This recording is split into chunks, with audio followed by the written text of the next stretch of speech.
Magical Spring. This is something that I didn't think that I would see returning back to the meta.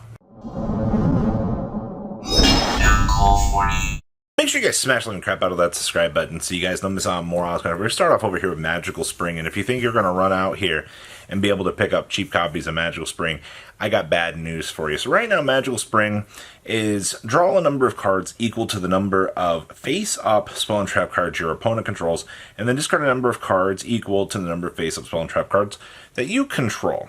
And then until the end of your opponent's next turn, after this card resolves, spells and traps your opponent controls cannot be destroyed by battle card effects. Also, their activation and effects cannot be negated.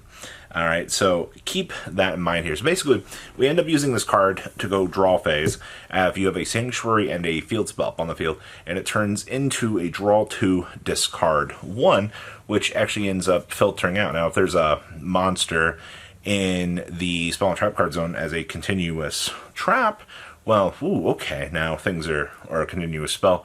You could be, if the Sanctuary is still on the field, alright, you're looking at, I mean, what, a draw 3, ditch 1? Like, that's your maximum value.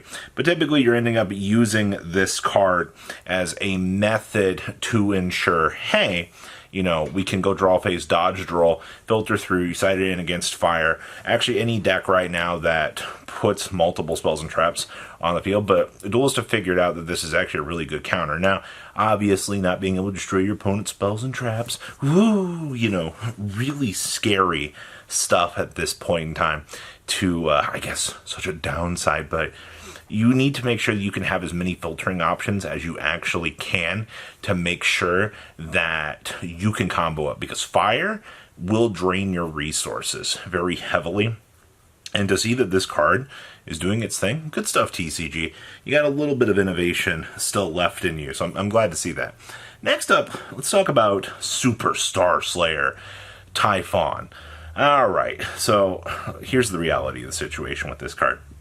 Because I guarantee you, not a single soul has been really paying attention to this card ever since it hit the $30 mark. Tyone, officially, as of filming this, we are at $38. Now, before you're like, what do you mean, Robbie? You know, that's crazy. Why would you spend so much money? The card literally says, do your entire combo, do whatever that you need to do, and then with whatever you're left on, you've been hand trapped out of the board, it's a last desperation effort to be able to produce a board and be able to possibly bounce a monster off of the field to give you a chance to try to play the game. Alright, and it also jams things with 3,000 or more attack points, being able to activate their effects. Tyone is very much worth the price, and this is what happens when you create resources that can be generically used in the extra deck, and you see the price points be reflected on this. Now, obviously, the card has not been reprinted yet, so as you continue to see it rise, chicken, the more that you see this card continue to rise in price, it's going to, you know, get shoved down. The minute that a reprint comes on along here and goes, hey, you know, like, I think eventually you'll see Tyone creep back down to a $20 price point post reprint. But for now, the inevitability of this is, hey, you're looking at a nice $40 card, or at least about to see that. Anybody else surprised about that? No, it's the cost of the meta. Yeah, one-ofs. Some builds play multiples. Thank you, Pot of Extravagance. Next up, Triple Tactics Talent. Now, somebody's going to be like, Robbie, why are we even talking about talents? Yeah, we understand that talents is a broken card this format. You know, people are trying to play anti-spell fragrance to not lose to talents, because a talent's resolving into a draw 2. The rip 1, I think, is, oddly enough, I think the rip 1 from the opponent's hand might be the worst effect of this format. You know, taking control of your opponent's Ambler Whale over to your side of the field, so, you know, you no longer have to deal with the Promethean Princess trying to stick her ugly little head out here and go, ooh, I see you, you know. You've got to think about that. But Triple Tactics Talents, as of filming this, the lowest rarity copy. Keep in mind that this card got rarity collectioned, all right? So it should be massively available.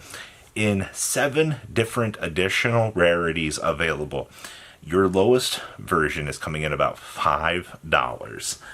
Take a second to process that. Rarity collection was meant to slaughter values and allow cards chance to breathe. But those 7 additional rarities on top of the 2 to 3 that we already had, this card has 10 printings available, and your lowest is at $5. Think about what that means for the meta. Like, Pot of Prosperity did not even do that. All right, that just proves how strong Talents is as a card, and fundamentally the game warping capabilities for the card on the TCG. Like, Talents is the main thing that I feel like drives our format and kind of sets us apart from the OCG. Not to say that the OCG doesn't play Talents, but the TCG absolutely adores Talents. Like, we abuse that card so much, it's crazy. Shadel Fusion. This one feels a little bit more out in left field to kind of think about here, because the way that Shadel Fusion kind of feels right now, there's not a lot that I can think of that's really trying to play Shadel Fusion, but as a going second option, I know, right? You can Shadel Fusion from your deck for free as long as your opponent, I think they have something on the field that was special summon from the extra deck. So that gives you free access to dump a Construct on the field. And you already know every time Construct tends to be involved with something, it's a little bit interesting. Now, realistically though, is the card's price reflective on its place in the meta? I can't think of anything besides Shadal's.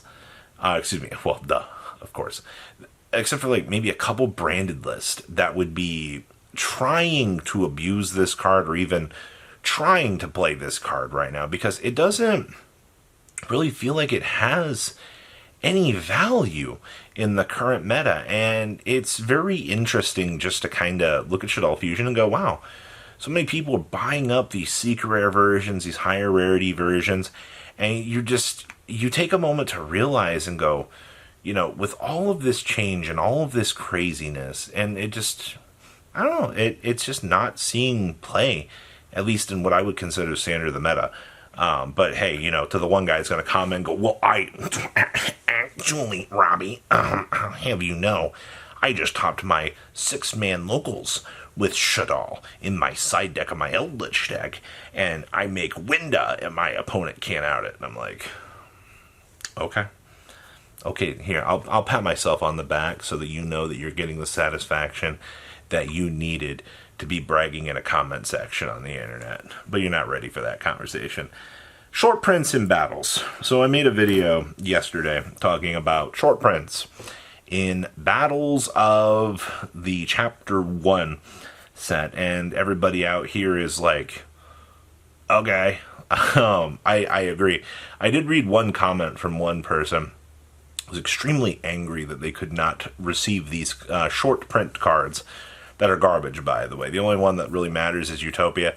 As of filming this, the short print Utopia is like $6 on TCG Player, and it's okay.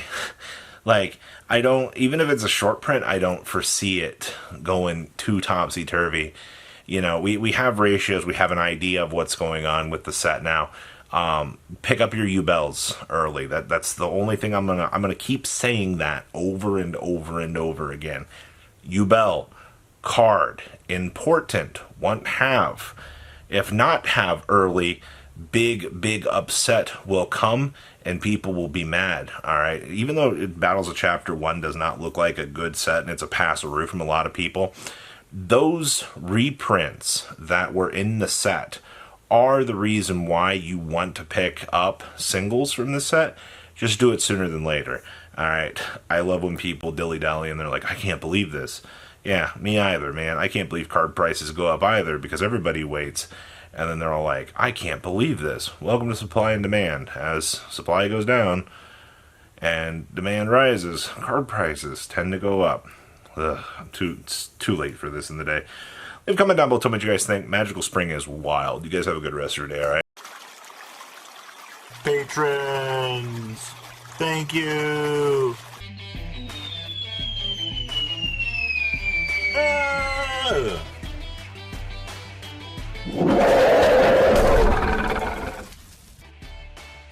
Thank you so much for watching. Check out these other videos.